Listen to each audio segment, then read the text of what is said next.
यार प्रतीक, तिमी त रोजगारीको लागि विदेश गएको होइन भने? हो त यार, म विदेशबाट फर्केको त 1 महिना भइसक्यो त। ल यार, मलाई त थाहै छैन तिमी आगे यार। आउ न यतै बसेर कुरा गरौँ। अनि कहिले फर्किन्छ त फेरि विदेश? खै यार, नेपालमा भनेको जस्तो रोजगार केही छैन। भयो भने भइहाल्यो, भएन भने फेरि विदेश फर्किन्छु यार म त। ल तिमीलाई थाहा छैन?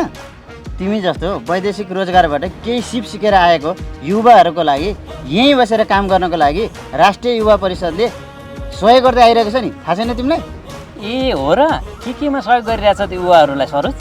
नेपालमै बसेर केही गर्छु भन्ने युवाहरूको लागि क्षमता विकासको तालिम दिने, उद्यमशीलता प्रवर्धन, सिप नभएकाहरूलाई सिप सिकाउने, अनुदानको व्यवस्था मिलाइदिने अनि युवा लक्षित कार्यक्रमहरूको लागि समन्वय, सहकार्य, सहजीकरण समेत गर्ने काम गरेको छ।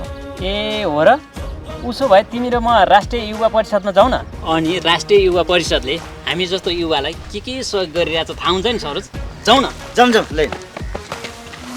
नेपाल सरकार युवा तथा खेलकुद मन्त्रालय, राष्ट्रिय युवा परिषद, सानोठिमी, भक्तपुर।